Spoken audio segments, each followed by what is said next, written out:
आज आपण वर्णमाला व अक्षरमाला शिकणार आहोत.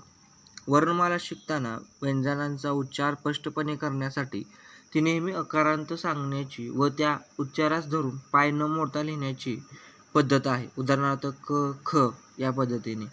तर आज आपण वर्णमाला पाहणार आहोत. सर्वप्रथम सर्व स्वर, स्वरादी, व्यंजन व संयुक्त व्यंजनांचा आपण आज अभ्यास करूया.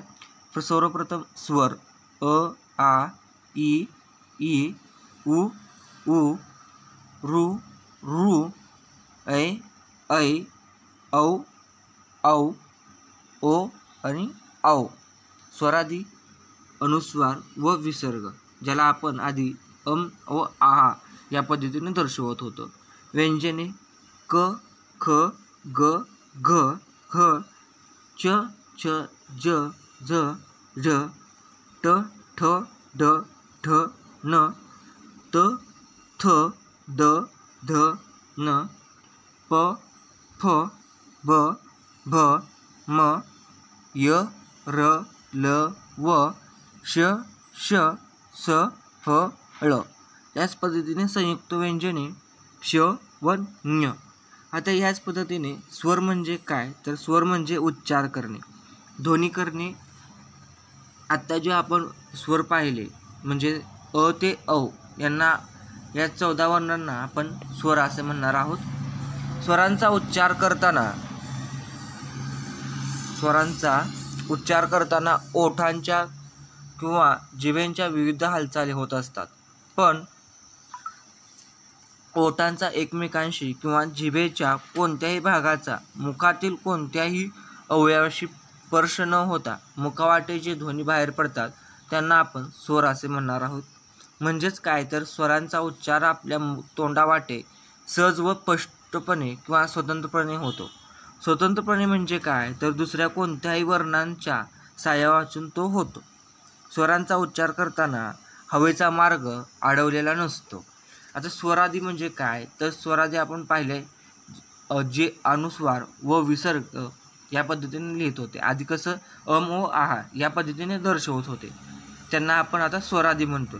पण हे चिन्ह ज्या पद्धतीने असोबत येत होते त्याच पद्धतीने आता ते असोबत न येता ते इतर देखील स्वरांसोबत किंवा व्यंजनासोबत ते येऊ शकतात. म्हणजे उदाहरण दाखल घ्यायचं झालंच तर आंबा, इंग्रजी, भिंत, अंगण, शंकर, किंकर, मनस्थिती, दुःख या पद्धतीने आपण आता लिहू शकतो.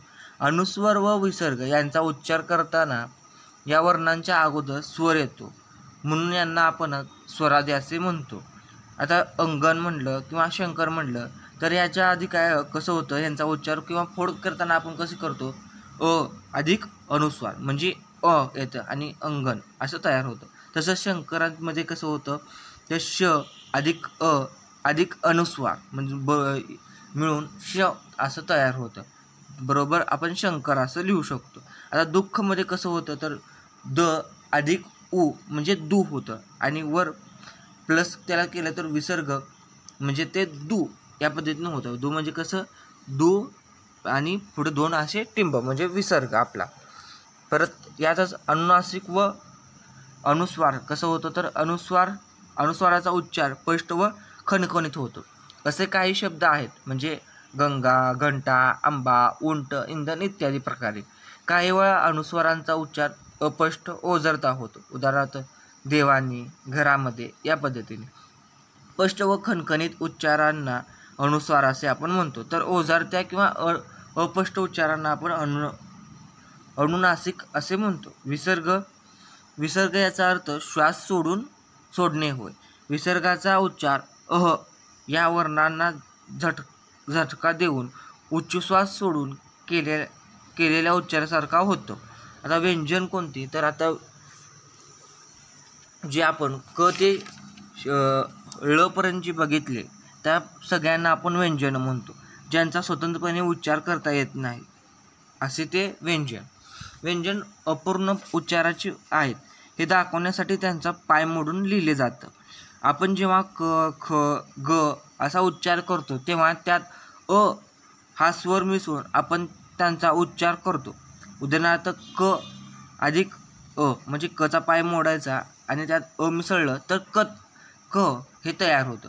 याचा अर्थ ज्या वर्णांचा उच्चार स्वरांच्या सहाय्यावाचून पूर्ण होत नाही असे व्यंजन. अक्षरे. अक्षरे म्हणजे पूर्ण उच्चारलेले वर्ण. आ ई वगैरे स्वर पूर्ण उच्चारांचे आहेत.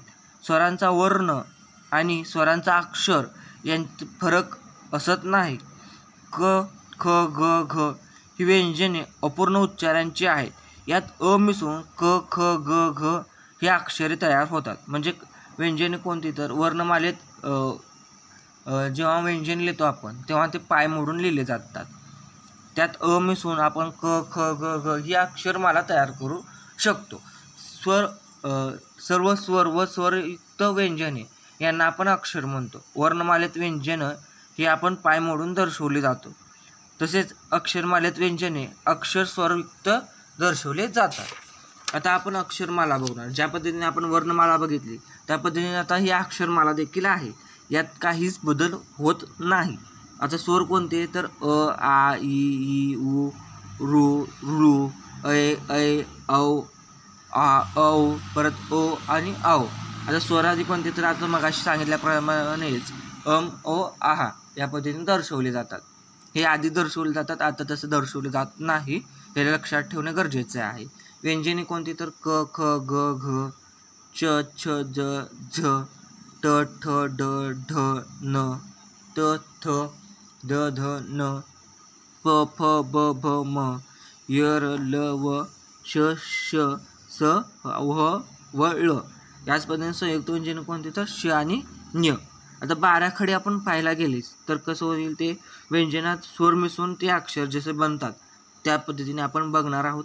प्रत्येक व्यंजनात अ आ ई उ ऐ औ औ हे 10 स्वर व ओ आहा ही चिन्हे मिळून आपली बाराखडी तयार होते. बाराखडीलाच आपण काय म्हणतो तर बाराक्षरी आपण म्हणतो. म्हणजे कसं आपण वर्णमालेत बघितले तर पाय मोडून ते त्याला अ जर जोडलं तर क होतं. तसंच क ला अ जोडलं तर का, की, कू, कै, कौ, कौ, कम और कहा अशा पद्धतीने आपण बाराखडली ह ळ पर्यंत आपण लिहू शकतो. त्याच पद्धतीने ञ पर्यंतही लिहू शकतो. अ व आव हे जसे फक्त इंग्रजी भाषेतून शब्दांपुरते मर्यादित आहेत तसाच रू व लू हे फक्त काही तत्सम शब्दांपुरते मर्यादित असतात. म्हणूनच या बाराखडीत यांचा समावेश केलेला आपण नाही आहे. तसंच औ व औ यांचा समावेश केला तर हीच बाराखडी आपल्याला 14 खडीमध्ये देखील परिवर्तित करू शकतो आपण. तसेच आता स्वरांचे प्रकार कोणते तर ऱ्हस्व स्वर व दीर्घ स्वर. ऱ्हस्व स्वर व दीर्घ स्वरमध्ये कसं होतं त्या स्वरांचा उच्चार करताना लक्षात येते की अ ई उ रू रू हे या स्वरांचा उच्चार आखूड होतो. त्यांचा उच्चार करताना कमी वेळ लागतो म्हणून त्यांना आपण कसं म्हणतो ऱ्हस्व स्वर असे म्हणतो. त्याच पद्धतीने आ ई उ ऐ औ या स्वरांचा उच्चार करण्यास अधिक वेळ लागतो किंवा कालावधी लागतो. त्यांचा उच्चार लांबट होतो म्हणून त्यांना दीर्घ स्वर असे आपण म्हणतो. ऐ औ या संयुक्त स्वरांची गणना ही दीर्घ स्वरामध्ये होते. आता संयुक्त स्वर म्हणजे काय हे बघूयात. 2 स्वर एकत्र येऊन बनलेल्या स्वरांना संयुक्त स्वर असे आपण आज म्हणणार आहोत. ऐ ओ हे संयुक्त स्वर आहेत. ते पुढील प्रमाणे तयार होतात. आता कसं तयार होईल म्हणजे अ प्लस ई किंवा ई या पद्धतीने ते ऐ व ऐ असं तयार होईल. बरोबर. आता कसं होईल तर आ प्लस ई किंवा ई बरोबर ऐ तयार होतो. त्याच पद्धतीने ओ हा अ प्लस उ किंवा उ या पद्धतीने तयार होईल. औ कसं होईल आ प्लस उ किंवा उ या पद्धतीने औ तयार होईल. उच्चार करण्यास लागणाऱ्या कालावधीनुसार एखादा स्वर हा ऱ्हस्व आहे किंवा दीर्घ आहे हे आपण ठरवतो. त्यांना आपण आज मात्रा असे म्हणतो. ऱ्हस्व स्वरांचा उच्चार करण्यास जो वेळ लागतो त्याला एक मात्रा मानतात. दीर्घस्वर किंवा संयुक्त स्वर यांचा उच्चार करण्यास 2 मात्रा मानतात, सजातीय स्वर व विजातीय स्वर. आता सजातीय व विजातीय म्हणजे काय? एकाच उच्चारस्थानातून निघणाऱ्या स्वरांना सजातीय स्वर म्हणतात. उच्चारस्थानानुसार अशा अनेक जोड्या तयार होऊ शकतात. त्याच म्हणजे कसं तर अ, आ, इ, उ, उ, ऊ या पद्धतीने तयार होतात. तसेच भिन्न उच्चारस्थानातून निघणाऱ्या स्वरांना विजातीय स्वर असे म्हणतात. म्हणजे कोणते? अ, इ, ओ, उ, इ, ऐ, उ, ऐ, अ, ऋ या पद्धतीने होईल. आता व्यंजनाचे प्रकार कोणते? तर पहिला प्रकार स्पर्शव्यंजने. आता स्पर्शव्यंजने म्हणजे काय? क, ख पासून भ, म पर्यंत जे व्यंजने आहेत त्यांना आपण स्पर्शव्यंजने म्हणतो. म्हणजे कसे? तर फुफ्फुसातील हवा तोंडावाटे बाहेर पडताना जीभ, कंठ, ताल, दात, ओठ या अवयवांना स्पर्श करते तेव्हा हे वर्ण उच्चारलेले जातात, म्हणून त्यांना आपण आता स्पर्शव्यंजने म्हणतो. 2 अनुनासिक किंवा परस्वर्ण ड, ड्र, न, न, म या वर्णांचा उच्चार त्या वर्णांच्या उच्चारस्थानाबरोबरच नासिकेतून म्हणजे नाकातून होतो, म्हणून त्यांना अनुनासिक वर्ण असे म्हणतात. अनुनासिके अनुस्वारांच्या ऐवजी वापरता येतात, म्हणून त्यांना परस्वर्ण असे देखील म्हणतात. आता तिसरा प्रकार कोणता? तर कठोर व मृदू व्यंजने. ज्या व्यंजनात उच्चाराची तीव्रता दिसून येते ती कठोर व्यंजने समजली जातात. त्याच पद्धतीने कठोर व्यंजनास श्वास किंवा अघोष वर्ण असे देखील आता आपण म्हणतो. त्या तुलनेने त्यांचा उच्चार सौम्य, कोमल किंवा मृदू होतो, त्यांना आपण मृदू व्यंजने म्हणतो. मृदू व्यंजनांचा नाद किंवा घोषवर्ण असे देखील म्हणतात. आता आपण कठोर व्यंजने कोणती आणि मृदू व्यंजने कोणती हे बघूयात. पहिल्यांदा कठोर व्यंजने कोणते ते बघूयात.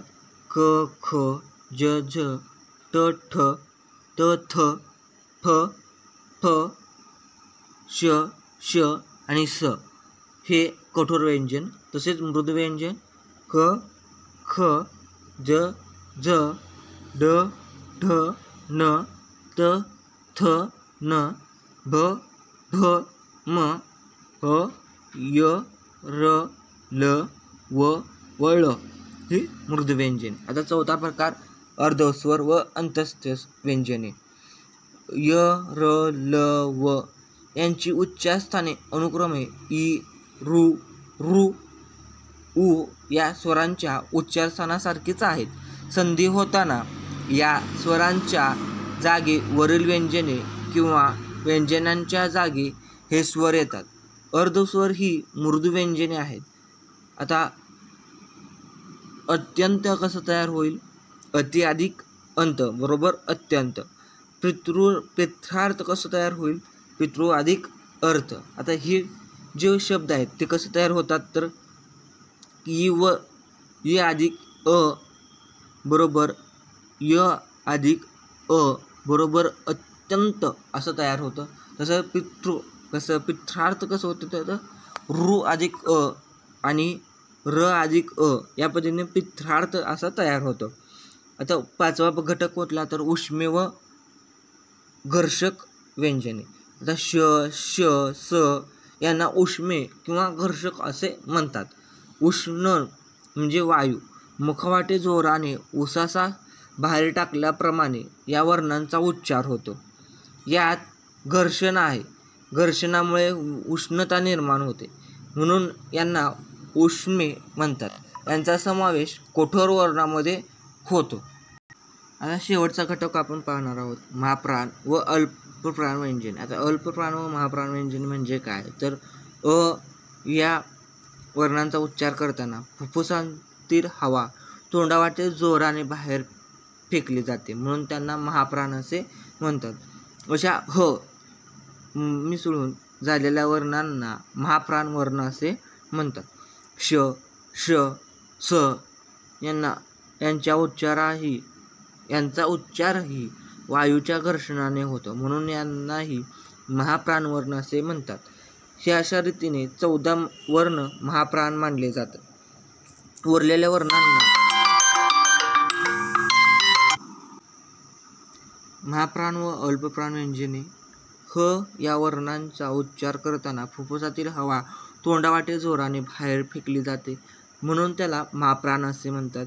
अशा ह मिसळून झालेल्या वर्णांना महाप्राण असे म्हणतात.